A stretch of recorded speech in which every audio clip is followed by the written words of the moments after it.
बहुत समय पहले की बात है। एक हरा भरा गांव था जहां खेतों में फसल लहराती थी। उसी गांव में मोहन नाम का किसान रहता था। मोहन बहुत मेहनती था। वह रोज धूप में पसीना बहाकर खेतों में काम करता और हर साल खूब अनाज उगाता था। लेकिन गांव में एक चोर भी रहता था।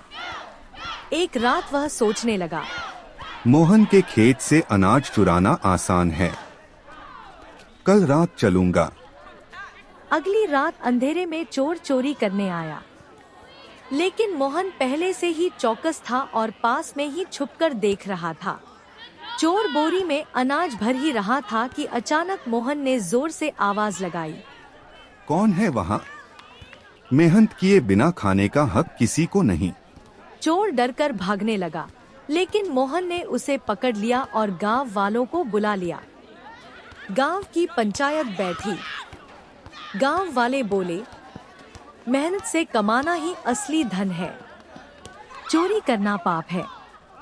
चोर सिर झुकाकर माफी मांगने लगा। मोहन का दिल बहुत बड़ा था।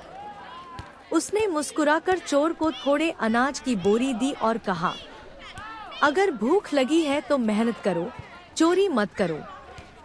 मैं तुम्हारी मदद करूंगा। उस दिन के बाद चोर ने अपनी गलती सुधार ली। अब वह मोहन के साथ खेतों में काम करने लगा। दोनों मिलकर फसल काटते और खुशहाल जीवन जीते। गांव के बच्चे खेलते और लोग खुशी खुशी रहते। गांव में अब सब कुछ शांति और खुशहाली से चल रहा था। मोहन और सुधर चुका चोर, जिसका नाम रघु था, मिलकर खेतों में काम करने लगे। रघु को मेहनत का असली स्वाद मिलने लगा। हर सुबह वह मोहन के साथ खेतों में हल चलाता, बैलों को चारा देता और पसीना बहाकर बीज बोता। शाम को जब खेतों में हरियाली लहराती, तो उसके मन में गर्व और सुकून भर जाता। गांव वाले भी रघु की मेहनत देखकर खुश थे। बच्चे उसे रघु काका कहकर बुलाने लगे। लेकिन तभी एक और मुश्किल आ गई। गांव में कई दिनों तक बारिश नहीं हुई। खेत सूखने लगे, फसल मुरझाने लगी। गांव वाले परेशान होकर पंचायत में इकट्ठा हुए।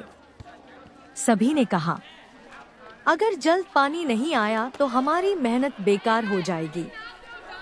मोहन ने सबको हिम्मत बंधाई। भाइयों, हम सब मिलकर काम करेंगे। मेहनत और एकता से ही रास्ता निकलेगा। उसने रघु और बाकी किसानों को साथ लेकर तालाब की मिट्टी साफ करना शुरू किया। सब मिलकर दिन रात काम करने लगे। धीरे धीरे तालाब में पानी भर गया। खेतों तक पानी पहुंचने लगा। कुछ ही समय में फसल फिर से हरी भरी हो गई। गांव में खुशियां लौट आईं। रघु ने सबके सामने कहा, आज मैं समझ गया हूँ कि चोरी से कुछ नहीं मिलता। असली सुख मेहनत और साथ मिलकर काम करने में है। गांव वालों ने ताली बजाई और मोहन की तारीफ की।